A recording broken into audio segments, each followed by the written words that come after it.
হয় নমস্কাৰ এনি ভাৰত 24 চাই থকা প্ৰতিজন দৰ্শক মই স্বাগতম জনাই হয় দেখা গৈছে ৰাজ্যৰ চৌদিশে আচলতে এক উলহ মালহৰ পৰিৱেশ কিয়নো নৱবৰ্ষলৈ মাজত এটা দিন বাকী আছে আৰু মই ক'ব খুজিছোঁ এখন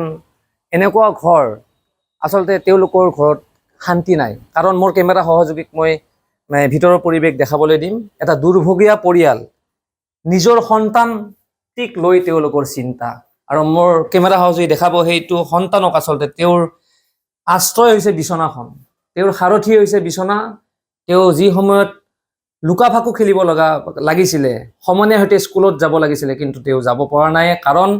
তেওঁ আচলতে জটিল ৰোগত আক্ৰান্ত হৈ এক বিছনাতে তেওঁ থাকিব লগা হৈছে আৰু এই ক্ষেত্ৰত মই যাব খুজিম যেহেতু তেওঁৰ পিতৃ মোৰ কাষত আছে আৰু মই পিতৃৰ সৈতে কথা পাতিবলৈ মই চেষ্টা কৰিম যেহেতু আপোনাৰ সন্তান বিছনাতে থাকিবলগীয়া হৈছে কি ক'ব খোজে বিছনাত থাকিব লগা কি হৈছিল আচলতে হৈছিল কি ল'ৰাটো ক্লাছ 5 লগিন খোজকাঢ়ি গৈছিল লাহে ধীৰে এতিয়া ট্ৰিটমেণ্ট কৰি আছিলোঁ ট্ৰিটমেণ্ট কৰি থাকোঁতে ল'ৰাটোতো ভাল পোৱা নাই এতিয়া খোজ দিবই নোৱাৰে থিয় দি থাকিব নোৱাৰে এতিয়া মানে বহুত চিন্তাত আছোঁ কি কৰোঁ নকৰোঁ এতিয়া আৰ্থিক অৱস্থাও ভাল নহয় যিখিনি পইচা পাতি আছিল খৰচ পাতি কৰিছোঁ এতিয়া ট্ৰিটমেণ্ট কৰিব লগা পইচা পাতিও মোৰ হাতত নাই হয় বাহিৰত ক'ত লৈ যোৱা হৈছে বাহিৰত মই কিবা কিনি বিক্ৰী কৰি বাংগালোৰত লৈ গ'লোঁ বাংগালোৰত যাই ট্ৰিটমেণ্ট কৰাৰ পিছতো ভাল পোৱা নাই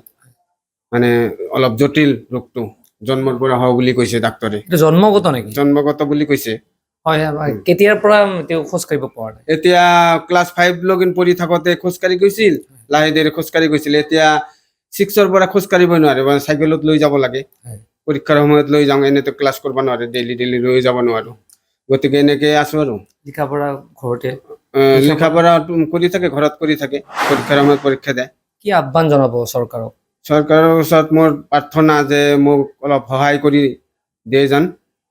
তেতিয়াহ'লে আমি ট্ৰিটমেণ্টটো কৰিব পাৰিম ৰাইজৰ কিবা সহায় পাইছে নেকি ৰাইজৰতো কোনো সহায় লোৱা নাই বা পোৱাও নাই এতিয়া ৰাইজে যদি অলপ সহায় কৰে তেতিয়াহ'লে পাম আৰু কি আহ্বান জনাব যিটো আপোনাৰ ল'ৰাৰ আজি জটিল ৰোগত আক্ৰান্ত এতিয়া ক'ৰবাত লৈ গ'লে টকা পইচা লাগব টকা পইচা দিও সহায় কৰিব পাৰে ৰাইজে তেতিয়াহ'লে পাম আৰু তেতিয়াহ'লে ট্ৰিটমেণ্টো কৰিব পাৰিম হয় এয়া হৈছে সন্তানটি 13 বছৰ বয়স এই 13 বছৰ বয়সত খেলিব লাগিছিলে লুকা-ভাকু কিন্তু সাৰথি কৰি লৈছে নিজৰ বিছনাখন এক দুখৰ কথা কাৰণ ৰাতিপুৱা হ'লে পিতৃ মাতৃৰ এই ল'ৰাটোৰ ফালে চালে চকুৰ পানী ওলায় আচলতে বিচাৰিছে সহায় ৰাইজে নখ জোকাৰিলে নৈ বোৱা বুলি কয় ৰাইজে যদি সহায় কৰে নিশ্চয়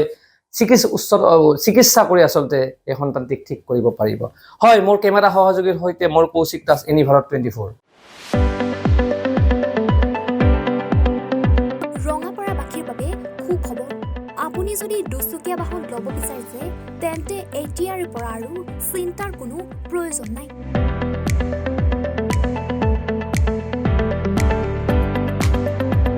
আপুনিও আহিব পাৰে DBP এছ'চিয়েটলৈ বাজাজ টু হুইলাৰ ডিলাৰ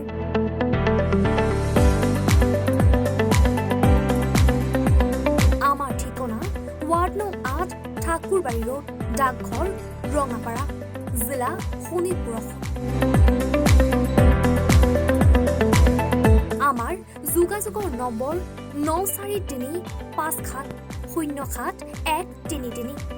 9707967285285